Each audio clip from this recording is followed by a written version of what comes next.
continent, Africa here, we have a lot of resources that the Lord has blessed us with. A lot, from tourism to good soils, a lot of livestock, and which people come here for tourism and to look at them. But when you look at the kind of the lives people are living, they are not worthy what we have and the Lord has blessed us with. So with that one, it has forced our people to go into the dependency syndrome, just depending on a few things that will supplement their lives, that will cater for their lives. When God created man, he intended good for him, isn't it? But we know, even in the Bible, as I'm also a pastor, but sometimes we look into reading Jeremiah 29:11, and the people are blessed with only the first part, which says what? What does it say? Plans of prosperity. I have good plans for you, plans for prosperity, isn't it? Yes. But what I like most, I go down to verse 13, which says that you have to serve God with all your heart, in which people don't do that. They read that part and they say, why, if God purposed good for us, why are all these things happening to us? Maybe I don't have school fees for my kids, I don't have good clothes, I don't have enough food. You don't follow God with all your heart.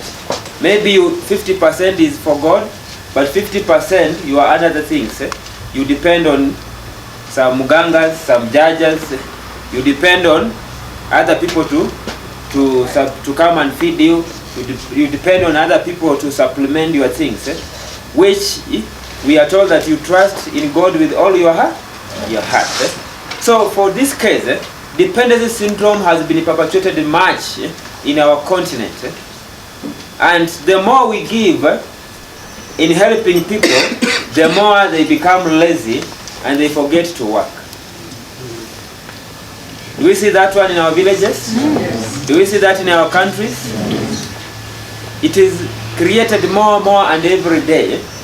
So in this case, we have to look at how are we going to get to solve that one. And through that one, I like whoever came with this biblical case in farming goes way. Because as one asked the question there, is the problem in our hearts or in our minds? And I like the answers that came forth. And I also like to answer by giving a verse in Proverbs 26:4-23, which says, guard your heart with all diligence, for out of the heart comes all the issues of life. So that one should be guarded very well. Know that everything comes from the heart. So the dependency syndrome has forced our people to become lazy. The way we have been told here, the land is not bad. Bad. It's only that human beings have made it to look bad. We have to take care of our soils. Soil has life. If you don't care for it, for you right now, you have been forced to go for the tea. Without that tea, the adrenaline could be very low right now. The soil has life. So if you don't put life in it, there's no way it's going to give you. So that's why we cut the forest, we cut everything. We move from one place to another, saying that the land is not good, and we end up having challenges. A good land, 1 acre should give you between 32 bags of maize, 90 kg. Here we measure 90 kgs. 90 kgs to 32 to 40. But people end up with 10 or 15. Are you going to feed your family with that one? And you had here, those who are here early in the morning, a family needs 6 bags of maize. A family of 6 needs 6 bags of maize to feed in a year. So if you have 8, 6 is for food. You have school fees, you have clothes, you have medication, you have transport that brought you here, all in the remaining 2 bags. So that's what makes people to go into the dependency. And many people are depending on, number one, depend on governments. And governments just bring in all those handouts, and mostly during campaign times, they look for what? They look for votes. So every time close to the electioneering period, you are given a lot of handouts. When we have campaigns, you will find somebody sitting from 8 a.m. And the person comes here 5 p.m. So the person has spent there like 9 hours waiting for that person. No lunch, no anything. But if you tell that person to come to such a training, even if it's for free, that person will not come. So that's what, and at the end of the day, he'll be given 50 Kenyan shillings. And he'll be happy going home saying that I've been given 50 Kenyan shillings. If that person works for 9 hours, how much could he or she have earned? So we depend, people tend to run to the government. They run there to be given fertilizers, given food for free. And at the end of the day, they don't use that food. They don't even go to plant the seeds they are given, because they know that if they plant, the next time they'll come to check for them, they'll get the food at home, they'll not be given another food. So they go and sell the same food they have been given, which is not good. The other way that men depend on, they depend on wealthy people. So if they see a certain person who drives coming to the villages, in the evening they'll salute for them when they are coming, they are entering their compounds. They salute knowing that something is going to be given to them. So at the end of the day, they're not going to work, they are just going to hang around that person's compound because he has come back home. He will give them for one day. Tomorrow, you will not be given. The other day, they'll give you. Will they give to your sons to the next day? No. The other dependence that most people depend on, they depend on when they see the skin, the white skin. When they see a mzungu, we are told by Chris here, when they move around in our communities, people see money. We are all created the same. It's only the skin color, but every person has been given enough that they can cater for their lives. I used to hate farming. Why? Because we used to farm at home 2 acres, a piece of land, and we used to get 4 bags. So as a young man, will you like farming? No. 2 acres, 4 bags. Then we are 6. We were 6 kids. So we are forced to have a small piece of ugali. You are being sliced so that every person will go with a piece. I hated farming for a very long time. But when I got farming God's way, my mind changed. Right now, you cannot move me away from my farm. So, because in a quarter an acre right now, I'm getting 8 bucks. So why should I leave it? So all this come because of not doing things in the right way. God says that my people perish for lack of knowledge. Let us know how to do things knowledgeably.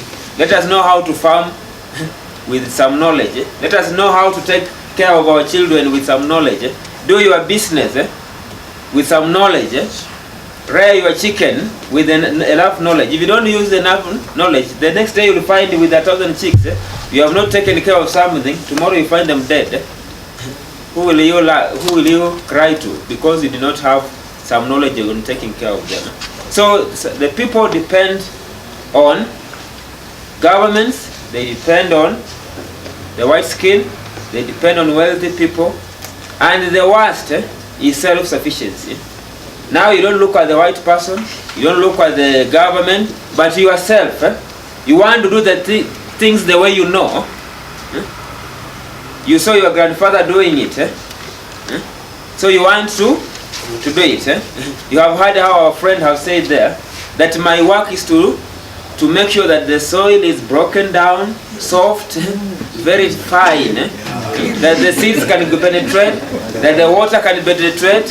No, that the water cannot penetrate in that one. We are going to have an experiment in the afternoon. You are going to see the difference. Making the soil loose doesn't mean that enough water will go through. Where do we get the sources of water in our country? Mount Elgon, Mount Kenya, Aberdares, Mau Forest. Why? Because we have the mulch, the leaves. When the rain hits the ground, the soil is soft, the water goes through the leaves, it infiltrates, it goes down, it brings back in the rivers. As simple as that. And that's how farming goes with us. As we have said, we are going to learn more and more as we continue. So, other dependent syndrome of our people is on NGOs, non-governmental organizations. And all of us know about them. And maybe some of us who have worked for them. We know we have worked for them. We are not refusing them. We are not against them. But you know what they have done to many people, isn't it? Or maybe you have heard of them. They will come with an idea somewhere. They will bring in a lot of ideas. They will bring in a lot of machineries. They will bring in a lot of knowledge for 1 day, 2 days, 3 days, then they go.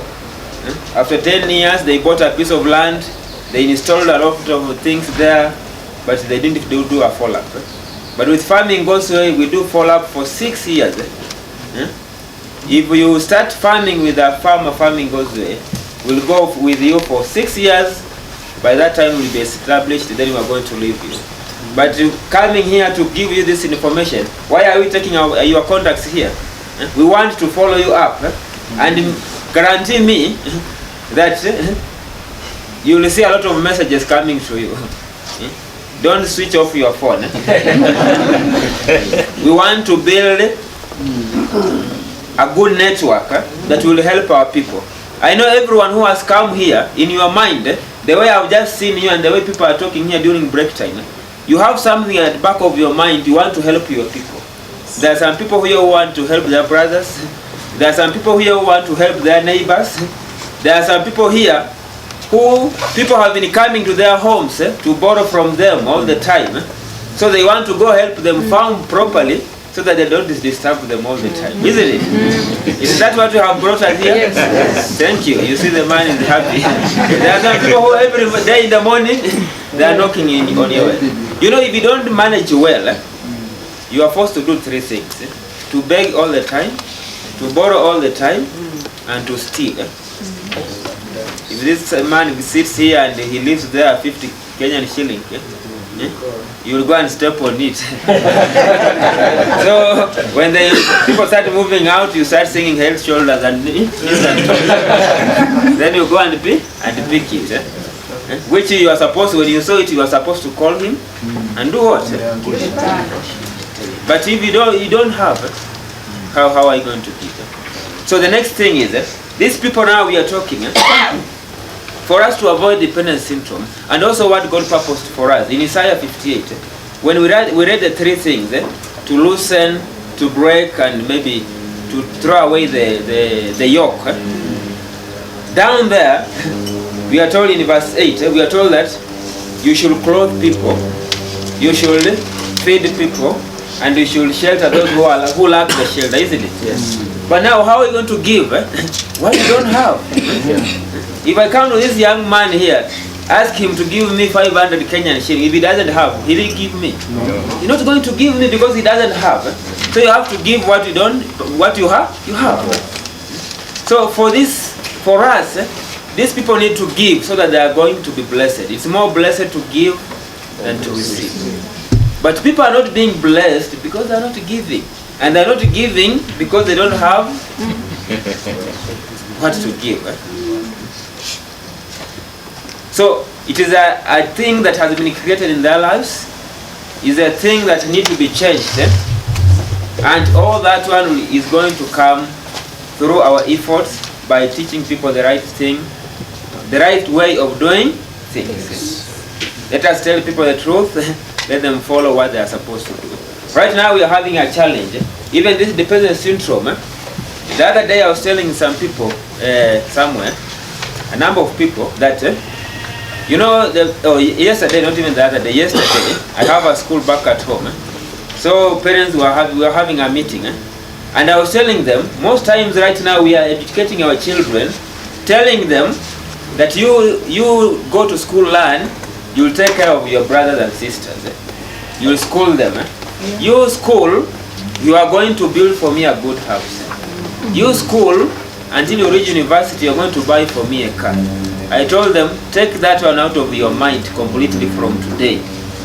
Even if you are renting, don't expect your child to buy for you a new home or a big home, because that is against the word of God, which says that a good person leaves an inheritance for his children's children. So if you are depending on your child, it does in Proverbs 13:22. So if you are expecting your child to buy for you a piece of land, who will buy for their children? I got this message somewhere in 2020. I had gone to train farming Gozwe, and there was a bishop who was sharing something there. I got that one from there. I used to borrow my money from my father. He's also a bishop. From that day up to now, I've never borrowed from him a shilling. He has them, but I have never borrowed. I am now following that one. So we are having all these dependent problems because of such things. I'm educating my child to come and buy for me a home. I'm educating my child to do this. He'll buy for me a piece of land. So we have to be blessed by giving. Your neighbors, all those who have come here, when I see you are better by around 60% to 70%. How about your neighbors?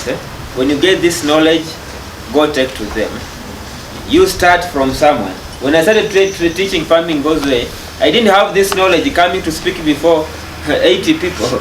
I used to teach one person because I didn't have the knowledge to teach 80 people. But right now I can do it. So start by that neighbor of yours. Teach him how to do a garden.